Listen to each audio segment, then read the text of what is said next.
Hello everyone, this is Bentley. I know, not the usual. This is more like what we do with a live stream, not an actual video. But I say in the tour that I don't plan on having this tank in the video, but I thought this was a cheeky way to have it in here. But we did do a video recently of a Fishroom tour, and this is part 2. So this is going to cover the 4 other main tanks that are in my house. I will not be covering brother-in-law James's tank just because we've done a whole series on that, so there's videos for that, and we'll probably do an update at some time reasonably soon. And that gets its own dedicated video. So in this case, that's going to be excluded. I'm not going to do anything too detailed on the flex here, just that it's in the background. So, with that being said, let's get started. Alright, so we're going to start here with the Pleco tank.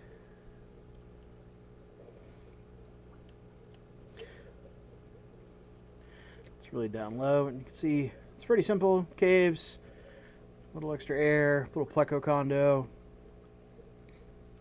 This huge log that I really love. It's this big like half pipe. You can see one of my males right here flicking his tail around. I just did a big water change in here. You see some of the leftover Java fern, and like there's that moss on this wood. These are where the wabenmusters breed. I'm sure somebody's gonna be like, "Oh my gosh, it's so dirty." Yeah, I've had a ton of green beans last night. You actually probably can see some leftovers throughout the place, but this is a Pleco tank. It's gonna be hard to see much. Let's see here. Yep, my other male. See if I can come over the top and maybe see him. See him hiding back there. This is my 2 males. This is just a 30-gallon breeder.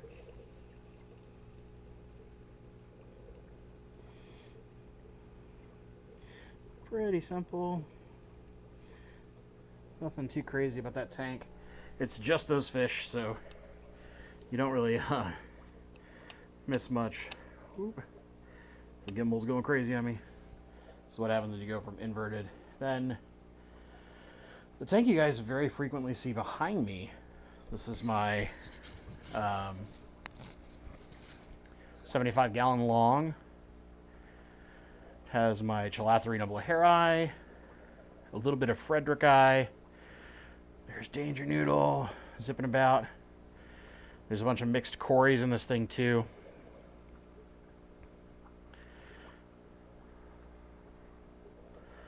Gonna pan a little bit here. Whoop.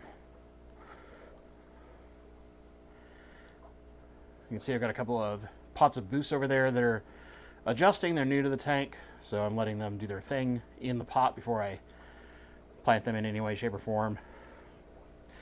Haven't decided whether they're going on rock or wood or what. You can see a majority of the rainbows hanging out over here. I like to hang by the outlet flow from the Owaze filter. They just kind of like that. And yeah, it's a little simple tank, nothing too crazy. Should actually adjust the light. Just a second, we'll pause. Okay, that's a little better.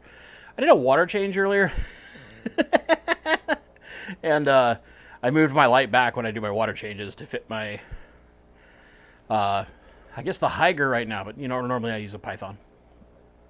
So you can see there's a big Anubias just free floating up there. Several boosts, and then most of this tank is some crypts, not a lot, but just this huge mass of Java fern. You can see some of the cories here, scoping for food, doing their thing. So what can I say about this tank? I did. This has a lot of males in it for the blaheri. Not very many females. I think I've only got 2, which I'm gonna have to fix. And then I lost a bunch of the Frederici in the heat wave. So the warm room had it a lot worse.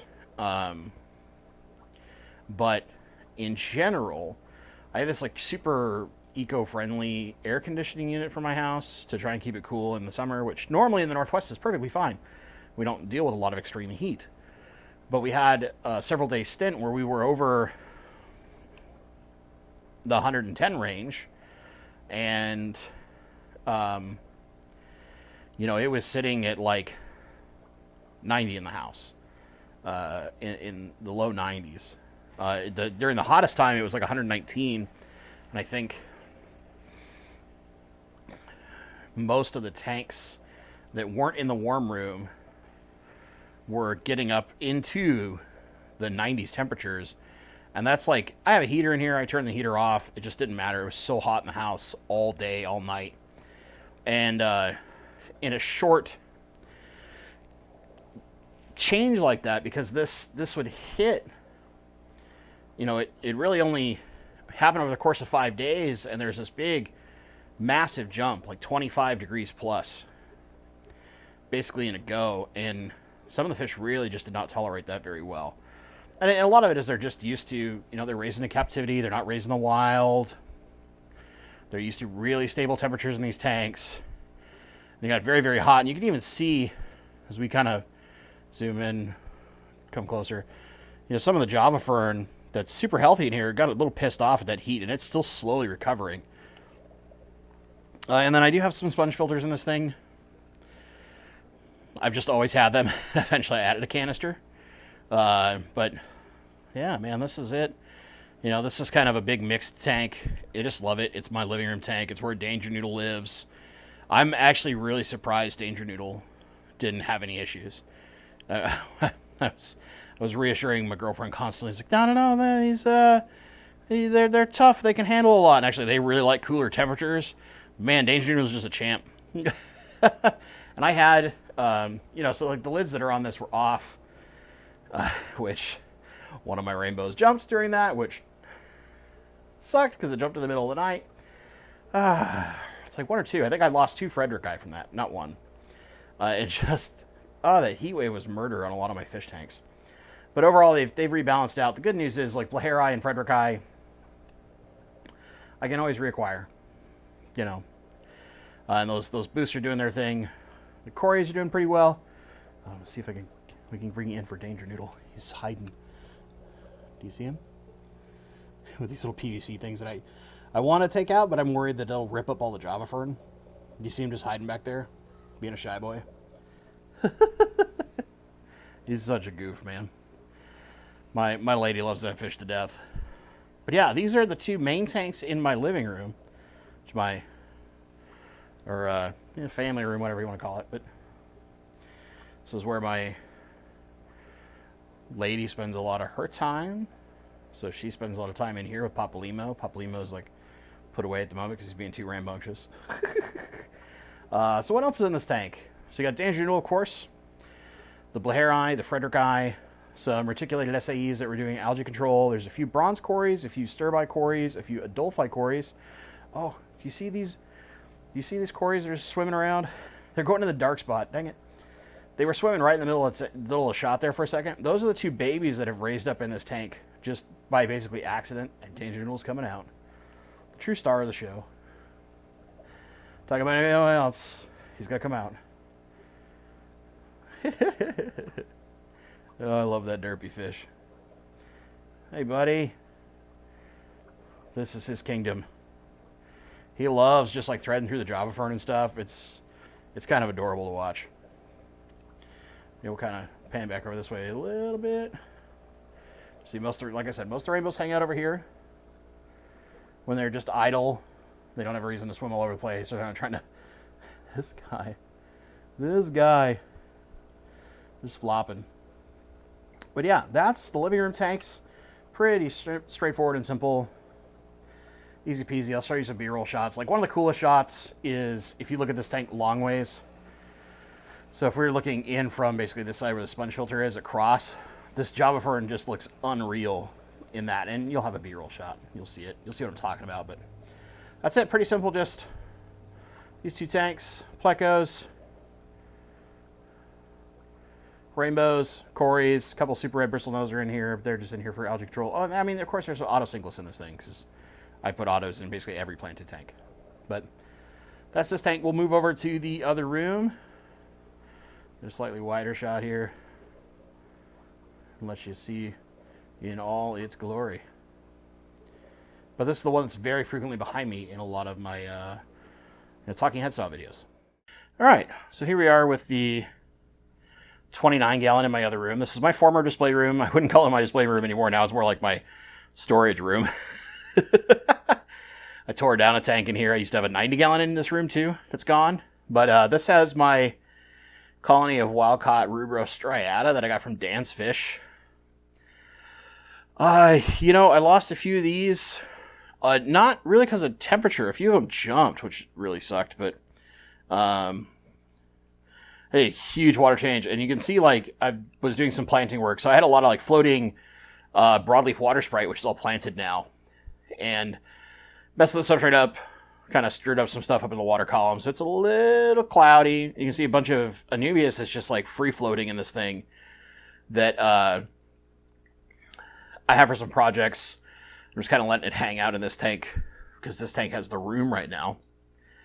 But pretty simple. They're so shy. This fish has always been way shy. But you can see him kind of hiding back there. There's this big, beautiful male over here. Now he's moved. But yeah, I've got enough to breed these fish. But the biggest problem, and I talked to Dan about this several times, and he's tried dutifully to try and help me out, but we don't know the catch location for these fish. And without the catch location, it can be really rough because the catch location does matter a lot to your rainbow nerds. So while it's a cool fish, I don't know how much I'm going to breed them because there are other Rubra striata coming in that we know the catch location, and that kind of matters. Or at least I'll put it this way. I don't know how high my priority will be to breed them when I have time to start breeding fish again. And somebody's going to be like, are you going to breed fish right now? No. As you can tell by just this like little bit of maintenance and the maintenance I did in the other room took so much of my time recently. So I'll dodge a lot. I've got this huge acrylic tank. There's this beautiful poster, a bunch of fish that Gary Lang has discovered. There's like a spare diffuser over here. Some stuff that I've done some random testing with. But this big acrylic is probably actually going to replace my retirement tank. I was originally going to set it up in this corner. And then when I started to work on it, I realized I was going to blow my circuit with power. And that's a common problem in my house. Let me come over here to my retirement tank. And for those who have watched the channel for quite a while, you'll know at one point, like, in this bookcase over here, I used to have my little shallow tank. You can actually see a UNS Titan over there. That's going to be doing some fun experiments. So this tank is really dim right now. I know. Give me a half sec. We'll pause and come back to this thing, and I'll get some extra light on it. Okay. It's a lot better. Not perfect, but better. So I've been doing a bunch of lighting experiments on this tank. And as you can see in this like right-hand side, my Crypt Affinis metallic red has just gone like bonkers, right? It's taken over most of this tank, and there used to be a bunch of red tiger lotus over here. Well, my lighting experiments pissed that red tiger lotus off and made those Crypts very happy. And then this side of the tank is usually kept fairly dim with floaters and stuff because there's a lot of Java fern over there that gets, or not Java fern, but Anubias nana petite that gets really algified if I don't. And then let's talk a little bit about the fish that are in the retirement tank because it's pretty straightforward and simple. There's a big bosemani that I inherited from Jimmy when he first moved out of the Seattle area. There's a couple females in there of the bosemani as well. There's a couple yellow rainbows, so the Herbert axelrodi. Then there's a big group of roseline sharks, or Denison barbs, whatever you want to call them. And then some SAEs, and again, there's a couple super red bristlenose in here that you almost never see. It's the usual Pleco thing. And so inevitably somebody's probably going to ask me, like, what were your lighting experiments? I can't tell you. I was playing with some toys, and those toys are interesting, but I can't talk about those toys because I'm not done testing. When I finish, though, don't worry, there'll be a video and all that kind of stuff. I really want to give them their proper run through.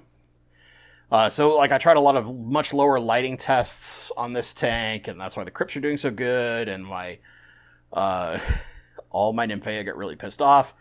The root systems are still in here, so I should be able to recover them, but if not, it's an easy enough plant to get, and I know how to grow it really, really well.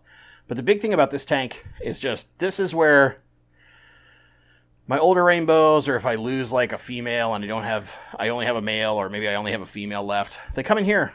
There's no breeding requirements in this tank. It's just retirement. They get to live out their life in this big 6-foot tank. Enjoy a nice planted life and plenty of food and swim space. That's it. Now, I used to have a tank behind me in this room, which is a 90-gallon. That's gone. I gave that to my friend Alyssa Bentley. I'm coming a little closer. But this tank's kind of kept dim right now on purpose. It's easier on the fish, especially as they're some older fish. It's easier on a lot of plants that are in here. And despite the fact that you see like my 2 beams work on top here that I hastily set back up, one of them is dead. Only one works, so it's not as much. You can see what 1 6-foot old beams work looks like compared to some of the newer lights I've been testing.